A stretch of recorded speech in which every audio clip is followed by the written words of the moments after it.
নবীজি ছোট্ট একটি কালেমার কথা বলেছেন, সেই কালেমাটির আমল যদি আপনি করতে পারেন, আপনার বাড়ি গাড়ি টাকা পয়সার ব্যবস্থা আল্লাহ করে দেবে। আপনার সমস্ত অভাব অনটনগুলো আল্লাহ দূর করে দেবে। আপনার কোনো অভাব অনটন থাকবেই না। আপনার জন্য আল্লাহ রিজিকের দরজাকে প্রশস্ত করে দেবে।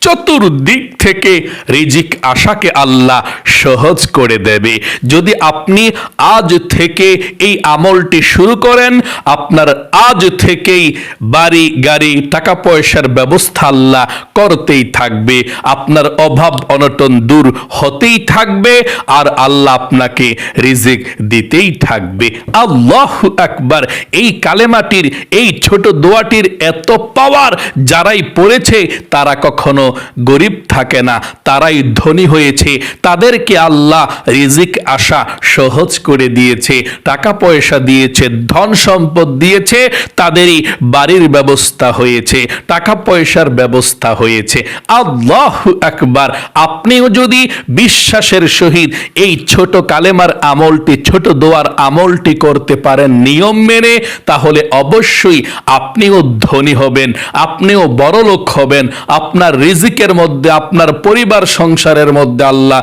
অনেক বেশি সুখ শান্তি, টাকা পয়সা, ধন সম্পদ, বাড়ি গাড়ির ব্যবস্থা করে দেবে ইনশাআল্লাহ। প্রিয় দিনী ভাই এবং মহিলা, মা ও বোনেরা, আপনারা যারা অভাব অনটনের মধ্যে আছেন, ঋণগ্রস্ত আছেন, অথবা অভাব অনটন কোনো রকমেই দূর হয় না, এই ছোট কালেমার আমলটি করুন। নবীজি বলেছেন এই কালেমার আমলটি করলে আল্লাহ রাব্বুল আলামিন আপনাকে ধনী বানাবে। আপনার অভাব অনটনগুলো আল্লাহ দূর করে দেবে। আমার আল্লাহ রাব্বুল আলামিন কতটা ধনী জানেন? আল্লাহর কাছে রিজিক চাইলে আল্লাহ দেয়, আল্লাহ তাআলা দিলেও আল্লাহর শেষ হয় না। আল্লাহ বলেন ওয়ালিল্লাহি খাযাইনুস সামাওয়াতি ওয়াল আরদ। আসমান এবং জমিনের মধ্যে যত রিজিকের খাজানা আছে, সমস্ত খাজানাগুলোর মালিক হচ্ছে আল্লাহ রাব্বুল আলামিন। সকলে বলি সুবহানাল্লাহ। যত খাজানা আছে সব খাজানাগুলোর মালিক আল্লাহ। আল্লাহর কাছে রিজিক চাইবেন, রিজিকের জন্য আমল করবেন, আল্লাহ দেবে। কারণ আমল করে আল্লাহর কাছে দোয়া করলে আল্লাহ আপনার ভাগ্যকে পর্যন্ত পরিবর্তন করে দেবে। আর দুআউ মুখুল ইবাদা, দোয়াই হচ্ছে ইবাদতের মগজ, এবং এই দোয়ার মাধ্যমে আল্লাহ আপনার ভাগ্যকে পরিবর্তন করবে। নবীজি বলেছেন আত-তাকদীরু লা ইয়ারুদ্দু ইল্লা বিদ-দুআ। আপনারা অনেকে আছেন বসে থাকেন, আমার ভাগ্য ভালো না, আমার কপাল ভালো না, আমি টাকা পয়সার মালিক হতে পারবো না, ধনী হতে পারবো না। কিন্তু এটা তো আপনি জানেন না যে দোয়া করলে ভাগ্য পরিবর্তন হয়। আপনি আমল করে দোয়া করুন, আল্লাহ রাব্বুল আলামিন আপনার ভাগ্যকে পরিবর্তন করে দেবে। এই আমলটি আপনি কিভাবে করবেন, কখন করবেন শুনুন, তারপরে আমি দোয়াগুলোর কথা বলে দেব ইনশাআল্লাহ। খুব সহজ একটি দোয়া আপনি পাঠ করবেন, দোয়াটি সহি শুদ্ধভাবে বলে দেব ইনশাআল্লাহ। সর্বপ্রথম আপনাদেরকে বলে দেই এই আমলটি কখন আপনি করবেন।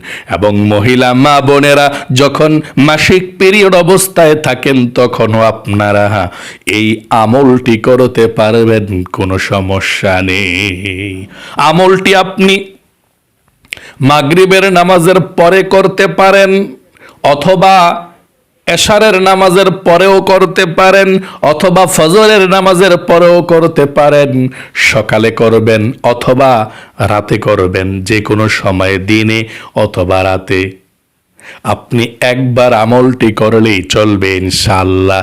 যদি আপনি ফজরের নামাজের পরে পারেন পড়বেন, যদি না পারেন রাতে ঘুমানোর আগে এশারের নামাজের পরে করবেন, করতে পারেন, অথবা মাগরিবের নামাজের পরেও করতে পারেন, কোনো সমস্যা নেই। আমলটি করতে হলে আপনাকে সর্বপ্রথম পবিত্রতা অর্জন করবেন। ওযু করে আমলটি করলে সবচেয়ে ভালো। যদি ওযু করার মতো পরিবেশ না থাকে তাহলে ওযু ছাড়াও আমলটি করতে পারবেন, কোনো সমস্যা নেই। তবে ওযু করে আমলটি করলে অনেকটাই ভালো। তাহলে সর্বপ্রথম আপনি ওযু করে পবিত্রতা অর্জন করবেন আমলটি করতে হলে। ওযুর শুরুতে আপনি বিসমিল্লাহির রহমানির রহিম পাঠ করবেন এবং ওযুটা সুন্দর করে আপনি করবেন। ওযু করার পরে কালিমায়ে শাহাদাত পাঠ করবেন। আপনি ওযু করলে ওযুর পানির সঙ্গে আপনার মুখের গুনাহ, হাতের গুনাহ, পায়ের গুনাহ আল্লাহ ক্ষমা করে দেয়। এই জন্যে ওযুটা আপনি সুন্দর করে করবেন। ওযু করার পরে একবার কালেমায়ে শাহাদাত পাঠ করবেন ইনশাআল্লাহ। নবীজি বলেছেন ওযু করার পরে একবার কালেমায়ে শাহাদাত পাঠ করলে আল্লাহ 8 জান্নাতের দরজা খুলে দিবে। আপনি যেই কোনো জান্নাতের দরজা দিয়ে যেই কোনো জান্নাতের মধ্যে প্রবেশ করতে পারবেন। সকলে বলি সুবহানাল্লাহ। ওযু করার পরে কিভাবে কালেমায়ে শাহাদাত পাঠ করবেন শুনুন। একটিবার আমার সঙ্গে সহি শুদ্ধভাবে পড়ুন। এভাবে আপনি ওযু করার পরে কালেমায়ে শাহাদাতটা পাঠ করবেন। পড়ুন, আশহাদু আল্লাহ ইলাহা ইল্লাল্লাহু ওয়াহদাহু লা শারীকা লাহু ওয়া আশহাদু আন্না মুহাম্মাদান আবদুহু ওয়া রাসূলুহু। এভাবে আপনি কালেমায়ে শাহাদাতটা পাঠ করবেন। কালেমায়ে শাহাদাত পাঠ করার পরে আপনি পবিত্র একটি জায়গাতে বসে যাবেন আমলটি করার জন্যে। সর্বপ্রথম আমলটি করতে বসে 1 নম্বরে আপনি সর্বপ্রথম 11 বার দুরূদ শরীফ পাঠ করবেন। প্রথমে 11 বার দুরূদ শরীফ পাঠ করবেন। তারপর শেষেও 11 বার দুরূদ শরীফ পাঠ করবেন। মাঝখানে দোয়াটা 50 বার পড়বেন। একেবারে সহজ একটি আমল। প্রথমে আপনি 11 বার দুরূদ শরীফ, শেষে আবার 11 বার দুরূদ শরীফ, মাঝখানে দোয়াটি 50 বার পড়বেন ইনশাআল্লাহ, তাহলেই চলবে।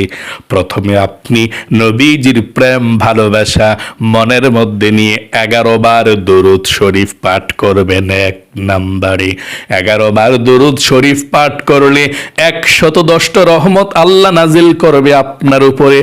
110টা নেকি আল্লাহ আপনার আমল নামার মধ্যে আল্লাহ লিখে দিবে।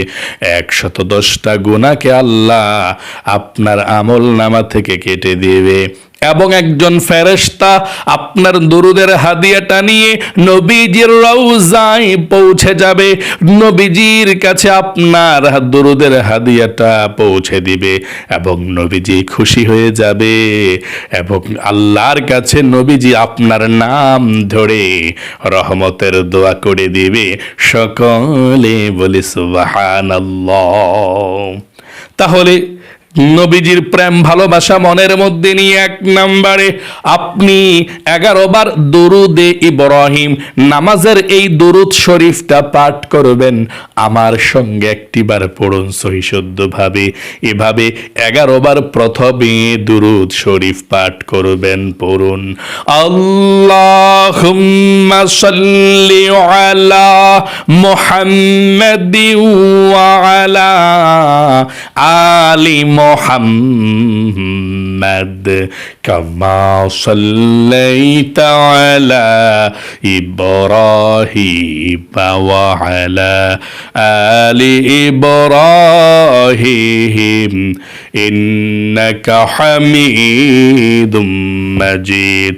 আল্লাহুম্মা বারিক আলা মুহাম্মাদিন ওয়া আলা আলি মুহাম্মাদ محمد كما باركت على إبراهيم وعلى آل إبراهيم إنك حميد مجيد। এখন আমি দোয়ার কথা বলে দিচ্ছি, আপনারা দোয়াটা সহি শুদ্ধভাবে পড়তে হবে। প্রথমে যেভাবে দুরুদ ইব্রাহিম পাঠ করেছে, আপনি 11 বার দুরুদে ইব্রাহিম 1 নম্বরে পাঠ করবেন। দুরুদে ইব্রাহিম 1 নম্বরে 11 বার পাঠ করে 2 নম্বরে নবীজির শিখানো সেই ছোট্ট কালেমাটা দোয়াটা আপনি 50 বার পাঠ করবেন। 100 বারের কথাও কিতাবের মধ্যে এসেছে, 50 বারের কথাও এসেছে। যদি পারেন 100 বার পড়বেন, না পারলে 50 বার পড়বেন ইনশাআল্লাহ। এবং পৃথিবীর মধ্যে যত নবী এবং রাসূল এসেছিল সবাই এই দোয়াটা পাঠ করেছিল। খুবই শক্তিশালী, পাওয়ারফুল, শ্রেষ্ঠ দোয়া। এখন আমি দোয়াটা স্ক্যানের মধ্যে দিয়ে দিচ্ছি। দোয়াটা আমার সঙ্গে সঙ্গে একটিবার সহি শুদ্ধভাবে পড়ুন। এই দোয়াটাই আপনি 50 বার পড়বেন ইনশাআল্লাহ। পড়ুন আমার সঙ্গে একটিবার।